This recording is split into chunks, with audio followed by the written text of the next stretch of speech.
Hi, இந்த வீடியோவில் pumpkin halwa எப்படி செய்யலான்னு வந்து பார்க்கலாம். ஸோ இதுக்காக நீங்கள் ப்ரிப்பேர் பண்ணி வைக்க வேண்டியது பம்கினும் அப்புறம் கொஞ்சோண்டு பாதாமும் எடுத்து துருவி வைக்க வேண்டியது தான்.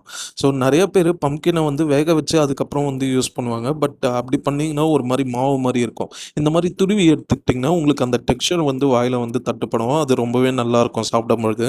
ஸோ துருவி எடுத்ததுக்கப்புறம் ஒரு வாணலியில் நெய் சேர்த்துட்டு இந்த மாதிரி முந்திரியும் திராட்சையும் வந்து வறுத்து தனியாக வச்சுக்கோங்க. அதுக்கப்புறமா வந்துட்டு அதே வாணலியில் கொஞ்சம் வந்து நெய் சேர்த்துட்டு இந்த துருவன பம்கினை போட்டு நல்லா வதக்குங்க. ஒரே ஒரு சிட்டிகை உப்பு மட்டும் போட்டுக்கோங்க. ஸோ அது ஸ்வீட்டுக்கும் நல்லாயிருக்கும். ப்ளஸ் இது வெந்து வரவும் வந்து ஈஸியாக வந்து இருக்கும். ஸோ ஒரு கட்டத்தில் வந்து பச்சை வாசனைலாம் போய் இந்த மாதிரி இறுகி வந்து வரும். அந்த சமயத்தில் வந்து நீங்கள் ஒரு கிளாஸ் நல்ல திக்கான பாலை வந்து இதில் ஊற்றுங்க.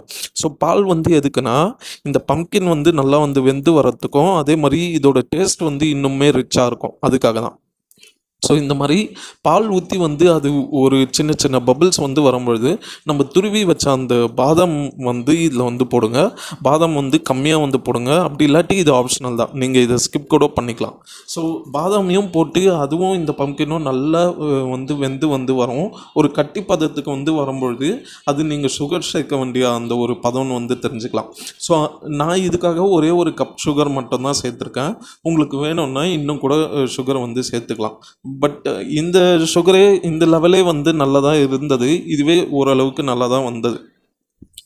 ஏன்னா எங்கள் வீட்டில் வந்து கம்மியாக தான் சுகர் சாப்பிடுவோம். ஸோ அதனால் இது கம்ப்ளீட்டாக வந்து உங்களோட டேஸ்ட்டுக்கு ஏற்ற மாதிரி தான். ஸோ இந்த சுகர் வந்து நல்லா சேர்த்ததுக்கப்புறம் இது சுகர்லாம் உருகி ஒரு மாதிரி தண்ணி பதத்துக்கு வந்து வரும். ஸோ அந்த பதத்தில் வரும்பொழுது இந்த முந்திரி திராட்சையும் சேர்த்து கூடவே கொஞ்சம் ஏலக்காய் பவுடரும் வந்து சேர்த்து நல்லா வந்து கிளறி விட்டுட்டே இருங்க. பக்கத்துலேயே இருங்க, இல்லாட்டி அடுப்பட்டு வச்சிடும்.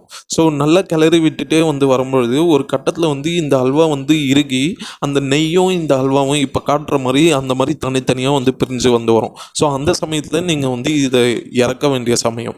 ஸோ அப்படி இருக்கும் பொழுது நீங்கள் ஒரு தனியாக ஒரு பாத்திரத்தில் நெய் தடவிட்டு அந்த பாத்திரத்துக்கு இந்த அல்வாவை வந்து ட்ரான்ஸ்ஃபர் பண்ணிடுங்க.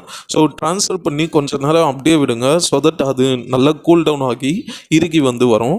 ஸோ கடைசியாக கொஞ்சம் அந்த சூடெல்லாம் போனதுக்கப்புறமா நீங்கள் வந்து அல்வாவை எடுத்து வந்து சர்வ் பண்ண ஆரம்பிக்கலாம்.